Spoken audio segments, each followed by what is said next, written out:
Mr. Cole Delwin. Wait, Mr. Cole Delwin. Go Delwin, Big Mr. bro Mr. Delwin. He has a comment here. I just want to say when we win as a team, and when we lose as a team. Never give up. I think a lot of people saw his stories and Yes. big W. Big W. For Godelwin, man. For sure. I agree, man. Like, this guy's always been a stand-up dude. He always trusts his players fully, even in this position, by the way. When, you know, like, most of the fans as well have kind of lost hope. He's that one guy who says, calm down, guys. You know, this is our first season with this new roster. They showed glimpses of brilliance, and it's not over yet. We still have a chance. And they're using their chance very, very well so far. He's an anchor, not a catalyst. He is an interesting caller, you could say. Anchor color. All right. Well, for Dewa, it seems that they're just concerned about a big team fight. But anyway, the X-Borg and the Terizla, or is it a team fight, or is it about strong EXP laners that can have good clear and good influence here? They might be trying to get Dixon something a bit more aggressive, something that can be used for them to really get control. Because earlier in the Lapu-Lapu, he was trying to make things happen, but it just wasn't good enough. Is that why Arlet keeps getting banned out by Alter Ego? The respect over to Dixon? Dixon's been popping off on the Arlet, right? What other heroes did he really perform on? Lapu, Terizla, X-Borg. Really? They banned it all out though. So Lapu-Lapu Yuzong? is the usual choice here. The Yuzong, we've seen him play Yuzong. I mean, against an Natan, it could work. Most Yuzongs up against Natan, especially in the mid game, tend to get cut down from the skies. CC. That's something that I don't expect from Mr. Dixon. That's what I expect from Mr. Kimura usually, you know? CC, Benedetta, Paquito, CC. I guess with a Vengeance, it does make sense, but if you do go Vengeance here, and you go up front, the Mirage is gonna nom and take you out. For Dewa, this is just a big showing of we want to have an Angela and we want to have all the combos available. So the box here, the CC, always for an all-in to happen with the help of the hard guard. For Alter Ego, it seems like they're a bit more flexible. They can be responsive, but they are the ones with the Yuzong and a Ruby even. They see all these dive heroes. They want to try and make space. They want to try and stop that movement, especially with a Grok. I guess they want to have spammable skills they can use to do crowd control, but also damage to deter the Grok from just moving freely around the map. You know what this is? This is Protect Mr. President composition. It's just all peel, except for the Yuzong, obviously, who can fly back and deal some damage as well. But yeah, they're really just going to be playing for Nino on this Natan. So they need Nino to pop off. They need to enable Nino this game. Completely different from last game. And now Dewa, they need to make a choice here. They're going to use Carry in the gold lane. Carry versus Natan in the lane? I feel like Carry still has the better trading advantage. Because usually, especially with the weakness finder, the Natan can kind of win in the short trades and some poke as well. But if this is going to be a, you know, like a Brave Smite carry maybe, or Quantum Charge carry, I feel like she can sustain pretty well and kind of deal some damage while exiting from the trade to really come out on top. Agree? We've kind of moved on from the Brave Fight meta of the carry. If he goes Quantum Charge, I honestly feel like it's just a bro lane. Like, there's not really much of bullying, especially if Nino plays the way he did last game, where he was just last hitting these minions on the Roger. He can do the same thing with Natan. Watt always tends to just push his lane, and if he does that, free farm for Natan. And this is it. Ladies and gentlemen, the wings of MPLID Season 13 are flying high. Will the Dewa dreams be shattered today, ladies and gentlemen, as Alter Ego look to go a full clean sweep 2-0 in game number 2. The last stand about to ensue. Looking at the battle spells, the 2 Purifies in the hands of Dewa.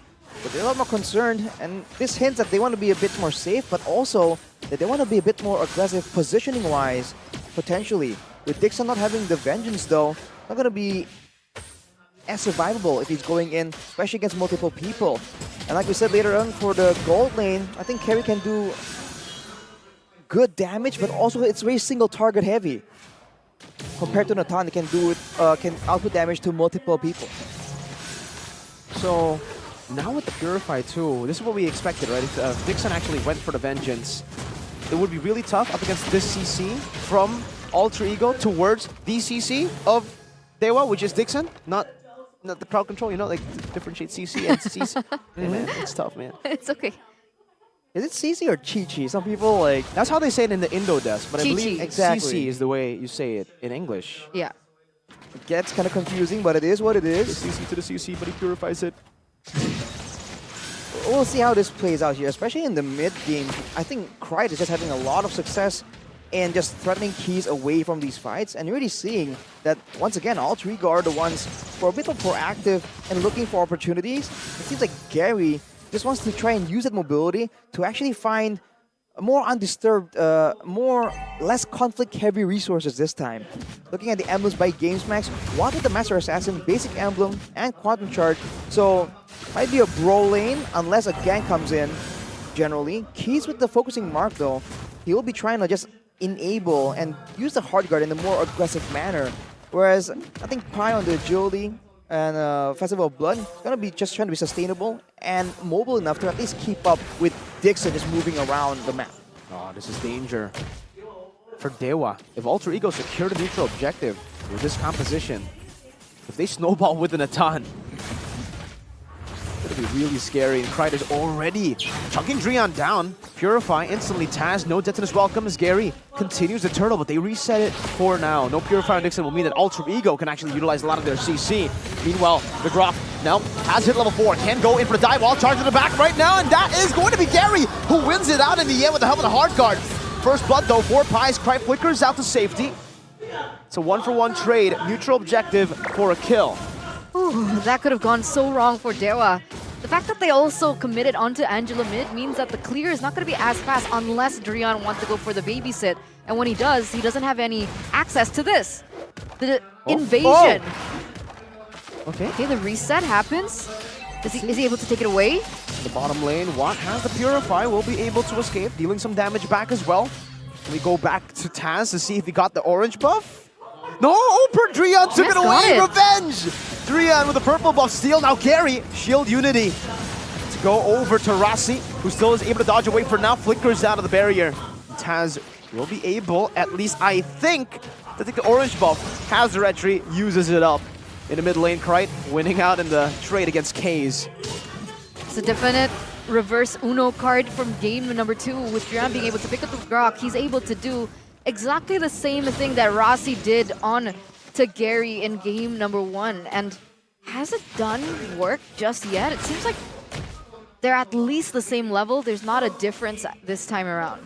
Both junglers still even as of right now. Seems like I think Gary has a bit of an XP lead, but look at this play. Oh no, the rock gets nom-nommed. I don't know how you eat rocks, but Taz did it. And he took him out. Swallowing rocks for breakfast. That is what Taz was doing. Now with that pressure, you can see that they are falling further back. And they really can't be aggressive unless they do have the 2 solid rocks just rolling around. Gary and Drian on the Grok and the Baxia. So in that sense, it becomes a bit more predictable for Alter Ego because they know that wherever those 2 go, that's where the aggression will follow. And if they're not around, that's where Alter Ego are the ones that can dictate the pressure and clear the waves faster and out-damage the members of Dewa. Going on Wolf King. Dixon pulled back.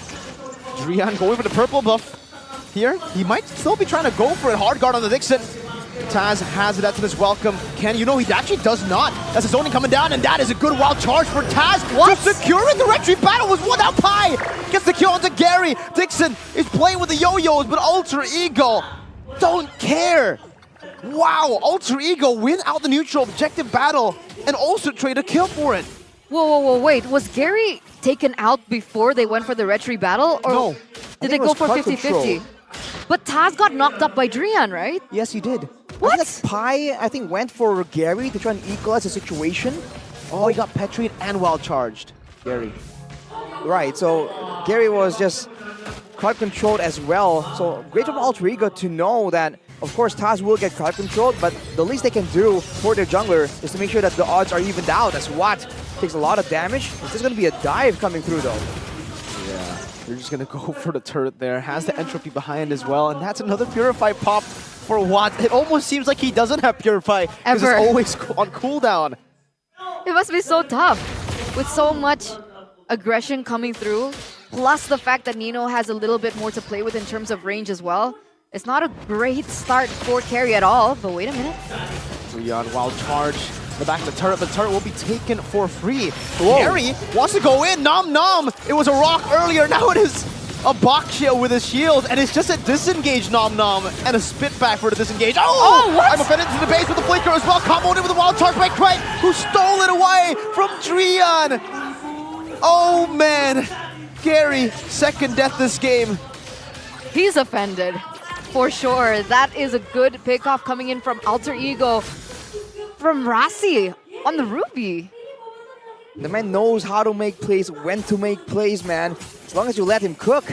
With that play, Nino has secured the Starlium site as well, so expect a bit more burst damage coming in from Alter Ego. Dewa falling further behind. Man, they really overextended right there, knowing that the hard guard was almost up. They really tried to get something, but they don't have the same kind of engage potential, and now Alter Ego are the ones controlling the turtle pit.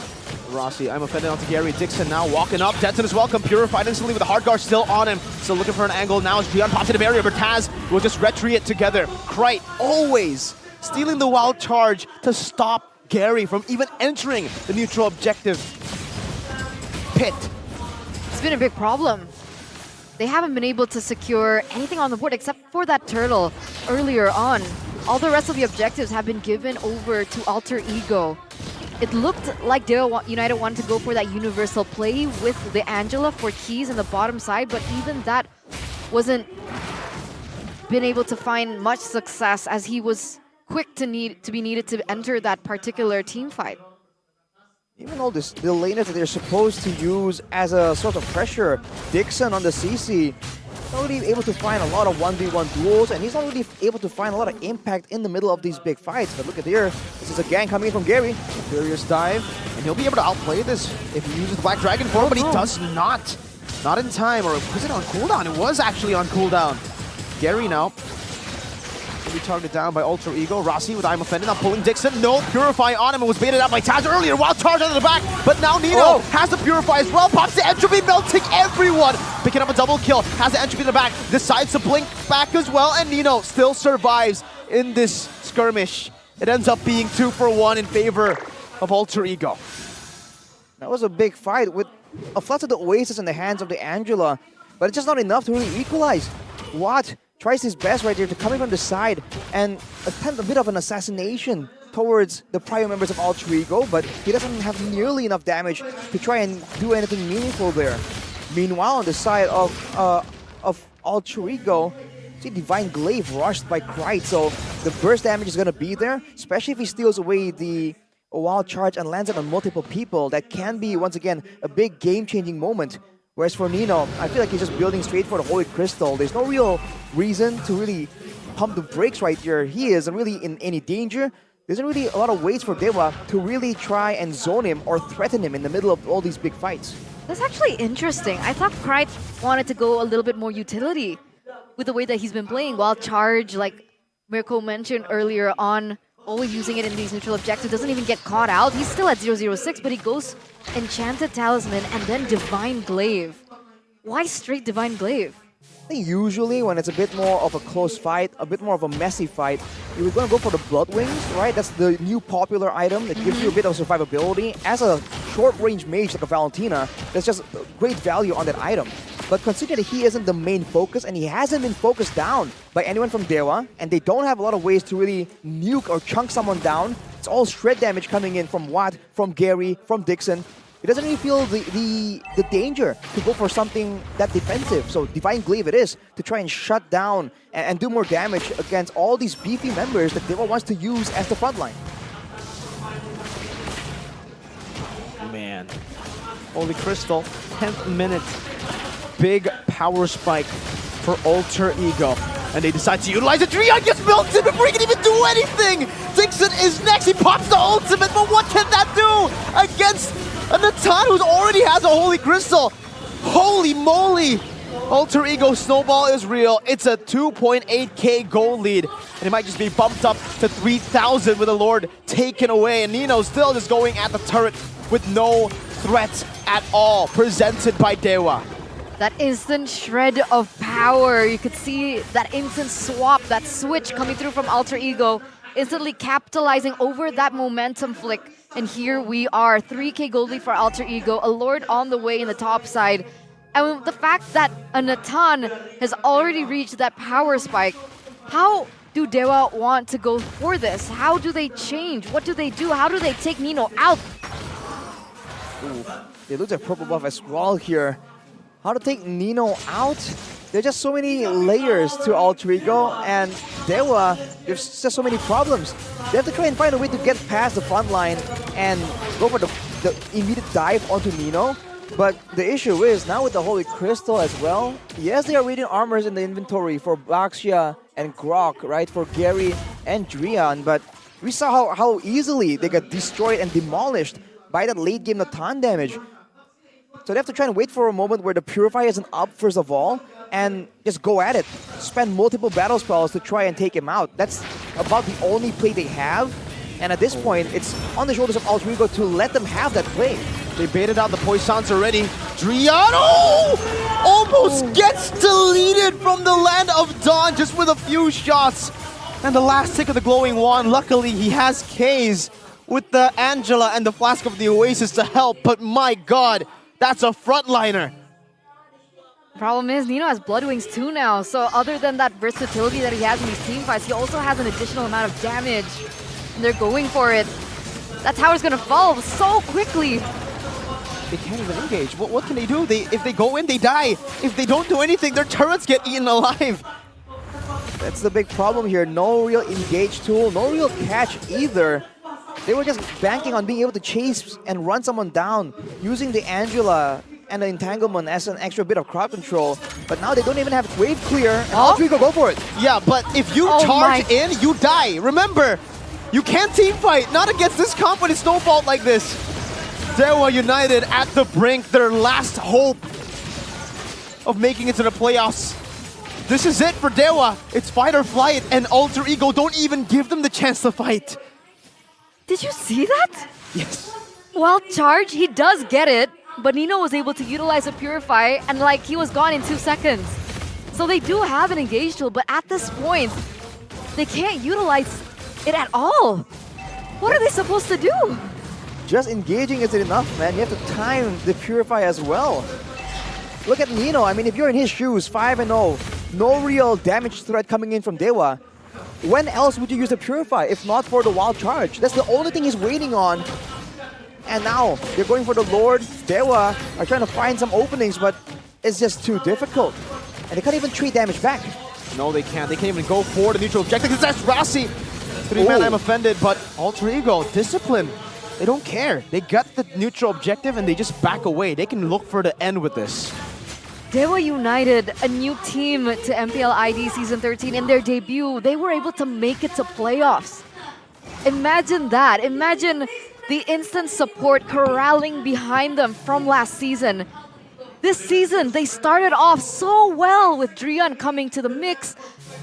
A veteran, a Kage, the savior of Dewa in the early stage, but now they're on the brinks of collapse. They're on the brinks of extinction.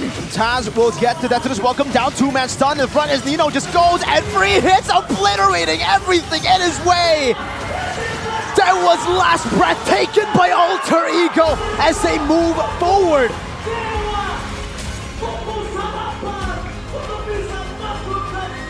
And this is it, ladies and gentlemen. The final stand of the Sons of Gods.